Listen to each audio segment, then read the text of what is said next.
trouxe para vocês um pensamento aqui do Conversações, um livro que eu sempre, recorrente, estou sempre aqui falando, né? Porque é um livro bastante revelador.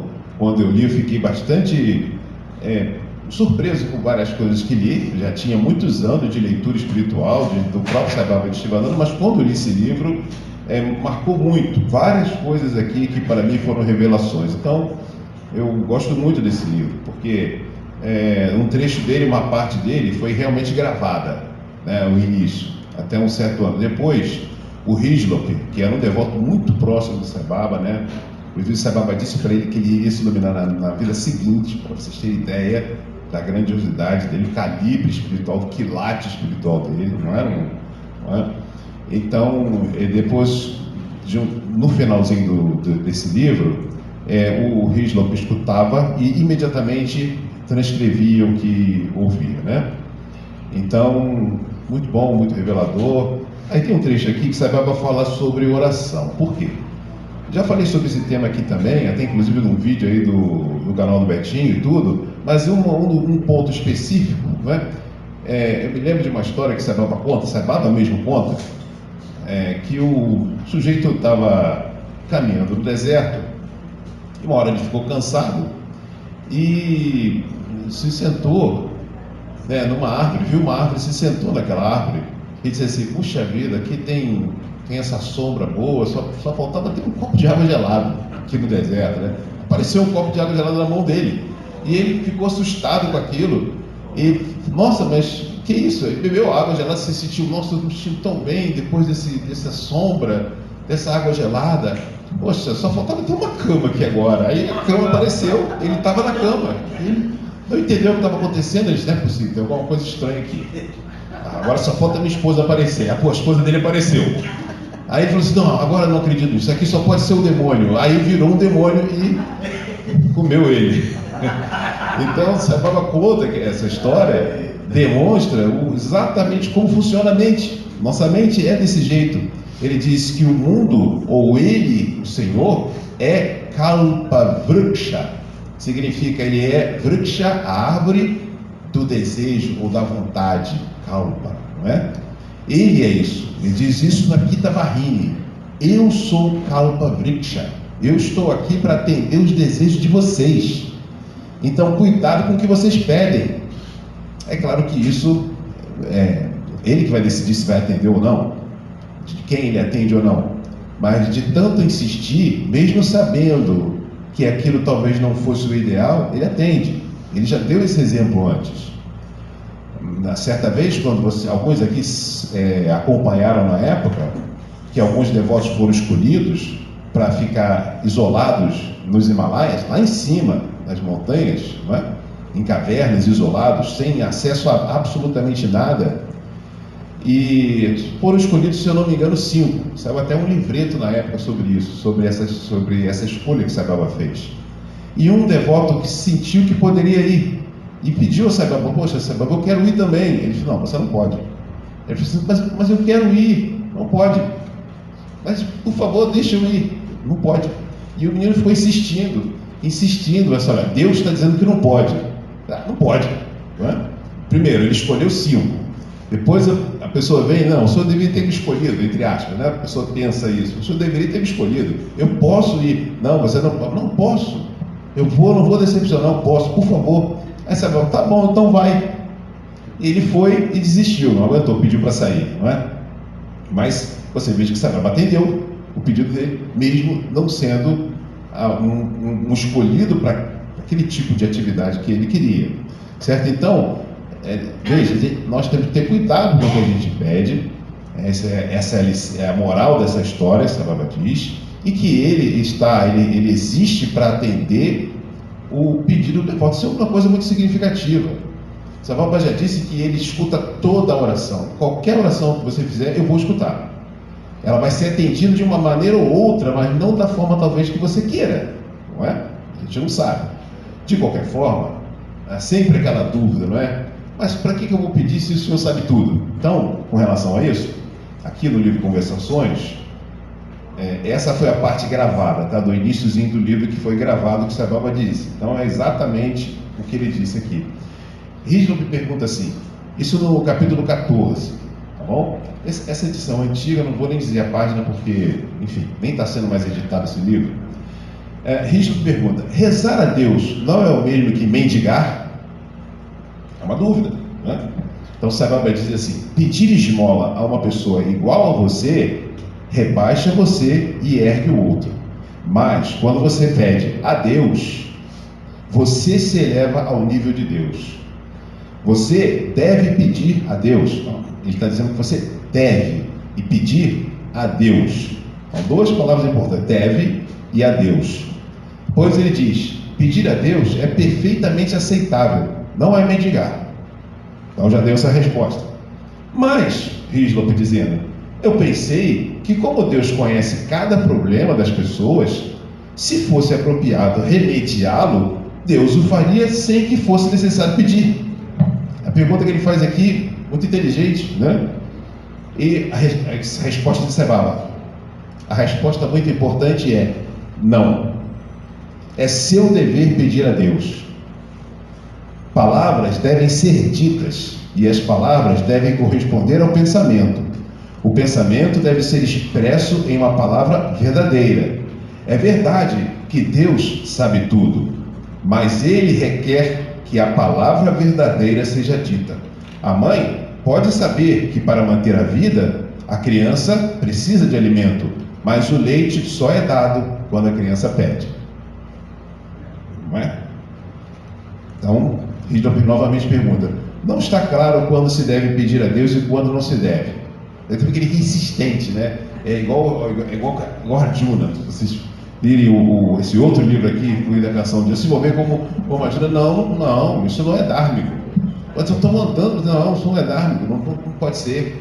Né? Não é que Deus não goste disso, ele, inclusive na Gita ele fala isso: eu gosto que você pergunte, é isso mesmo. Então o Riesler diz assim: não está claro, não ficou claro. Por exemplo, Riesler dando um exemplo: há uma dor de cabeça que os médicos parecem incapazes de curar. Eu não peço a Swami que cure a dor da minha cabeça. Eu não rezo pedindo cura da minha dor de cabeça. No entanto, numa carta, você escreveu para mim, Swami, abre aspas, como vai a sua saúde? É abençoada recebendo carta de Swami, né? Você escreveu uma carta para mim outro dia, né?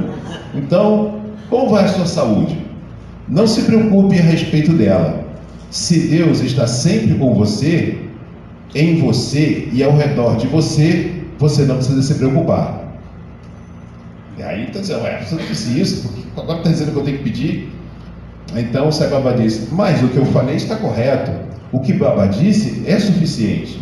Para você, a identificação com o corpo está muito fraca, tanto que ele ia se iluminar na outra vida.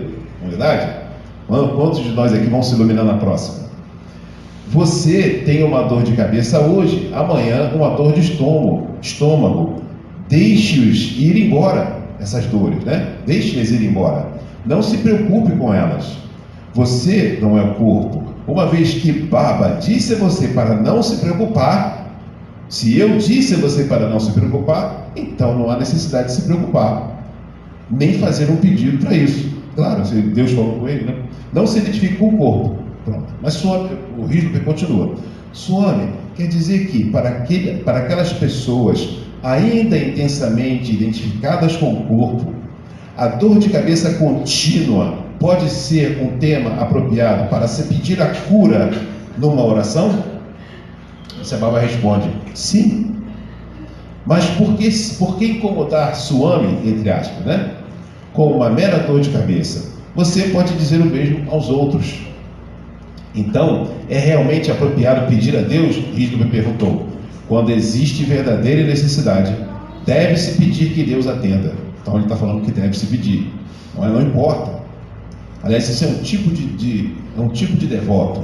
Você pode pensar que eu não sou um bom devoto. Não, isso é um tipo de... Aliás, classificado com nome. O devoto que pede por saúde é o Arta Bhakta. Isso é um nome técnico e está na Bhagavad Gita. É Krishna que está dizendo que isso é um devoto. Ele é um devoto. E Swami explica que a diferença do Arta Bhakta e a pessoa que simplesmente pede a outra pessoa é que o Arta Bhakta confia em Deus e pede a Deus. e não pede a um homem. Essa é a diferença. Por isso ele é um devoto, não é? Então ele continua aqui. Quando existe, Saibaba dizendo, quando existe verdadeira necessidade, deve-se pedir que Deus atenda. Uma criança pede aos pais uma bala de hortelã e os pais lhe dão. Quando mais velha, ela pede aos pais uma propriedade e a recebe deles. É por direito que a criança pede e é por direito que ela recebe. É ou não é? A criança pode pedir uma ou duas vezes bala de hortelã a um estranho e esperar recebê-la. Mas, mesmo que ela peça, não poderá esperar receber uma propriedade de um estranho. Se passa na rua, uma pessoa dá uma bala, às vezes me dá uma casa, a pessoa não vai dar, né? A Saibaba está dando esse exemplo, né? De um estranho. Deus não se incomoda, presta atenção, isso aqui é muito importante. Deus não se incomoda com um grande número de pequenos pedidos insignificantes. Isso não incomoda Deus, né? E Ele certamente dará propriedade e coisas de grande valor se você pedir. Portanto, deve-se sempre pedir a Deus para atender às necessidades. É direito do indivíduo pedir, não é questão de mendigar.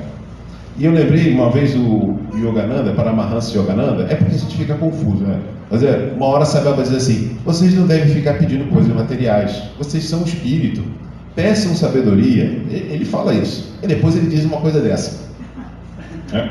Por isso, eu já vi muitos inteligentes na internet dizendo que Saibaba é contraditório no que diz, mas isso é ignorância. Você vê que ele está falando claramente aqui que você é filho e você tem o direito de pedir, claramente. E há exemplos de outros mestres, por exemplo, Yogananda, uma vez, um devoto dele disse a ele, olha, eu preciso muito de uma casa. Eu preciso de uma casa. Ele disse assim, você quer uma casa? Então vem aqui. E Yogananda conta que nessa época o ashram não estava bem financeiramente. Não estava passando por dificuldade. Mas o mestre não se incomoda com isso. E nem o mestre vai ficar pedindo, ele não pede. Ele sabe como as coisas caminham. Mas o devoto pediu a ele, eu preciso de uma casa. E Yogananda chamou ele e disse assim, senta aqui do meu lado. Você quer uma casa? Quero. Então nós vamos pedir a Deus agora uma casa. E eles sentaram, e é claro que o Yogananda do lado faz uma enorme diferença, né? Mas, enfim, Yogananda falou para ele, senta, faz uma meditação e pede a Deus, eu vou pedir com você. 5 dias depois ele teve uma casa do nada, uma casa maravilhosa que ele não tinha condições de comprar. Ele ganhou a casa, né? Então, e isso é um mestre que está dando exemplo ao devoto dele, chamando ele, então vamos pedir, você não quer uma casa? Vamos pedir, né?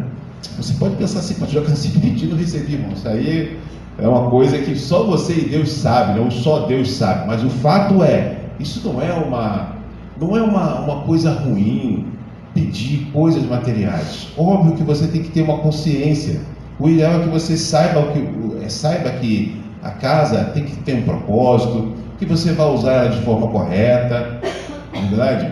Que ali sejam feitas atividades de preferência dentro do Dharma, sempre dentro do Dharma, não é isso? Então, quando você pede com a atitude correta, com devoção, com amor, e você insiste, é isso que Saibaba fala, cuidado com o que pede e ao mesmo tempo insista. No outro discurso ele diz assim, vocês precisam aprender a ter perseverança. Se você quer alguma coisa, continue concentrado naquilo que você quer. Mas normalmente o que a gente faz? A gente pensa, esquece. Não, nem pensa mais. Ou então fala assim, senhor, me dá uma casa. Aí vai, começa a levar uma vida, nem pensa mais naquilo. Não vai ganhar casa nenhuma. Você realmente não quer. Não é? Então, a vida espiritual não é para que a gente fique pedindo coisas materiais. Não é. Nós temos que ter essa consciência. Mas é preciso ter discernimento e saber que certas necessidades, como ele diz aqui, eventualmente pode ser uma casa ou outra coisa, é possível que se peça. E isso é uma coisa que os próprios mestres ensinam. Outro exemplo de mestre, Swami Shivananda estava dando um discurso e era um satsang, na verdade, eles chamavam de satsang. Então eles cantavam, ele falava um pouco, e de repente uma senhora ali era uma senhora comum, não era uma discípula dele, né? Mas estava frequentando. E ela perguntou, por favor, Swami, peça pelo meu filho, ele vai fazer uma prova de concurso esse final de semana. Aí Shivananda parou, fechou os olhos, pensou um tempo e depois assim: olha, ele deve se esforçar para conseguir o que quer, mas eu vou fazer oração por ele. E aí, adivinha se o garoto passou ou não, né? Esse Shivananda pedindo. Mas você veja que ele intercedeu por um pedido de uma pessoa. Se ela não pedisse, se ela não tivesse pedido, é isso que Sai Baba está dizendo. Você tem que falar. Fale, mesmo sabendo que Deus atende tudo, fale. Fale sobre qualquer coisa, até mesmo sobre seus defeitos. Senhor, eu tenho um defeito. Uma coisa muito difícil, eu já percebi isso, isso que aconteceu comigo. Uma coisa muito difícil de fazer numa oração é você se expor a Deus. Por isso que existe esse ato de se confessar na Igreja Católica, né, que é uma coisa muito boa, porque você fala para Deus o seu defeito. Olha aqui, Senhor, me desculpe, eu tenho esse defeito, eu não estou conseguindo, me ajuda. Isso é uma coisa libertadora. E você está pedindo com sinceridade para que Deus te ajude, Ele vai ajudar. É muito melhor que você peça que Ele tire seus defeitos e que te dê sabedoria e discernimento. Não é? Saúde, inclusive com isso você compra e adquire outras coisas. Mas enfim, é preciso falar. Não é? Falar, desejar o que é bom e insistir naquilo que a gente quer é fundamental na vida espiritual.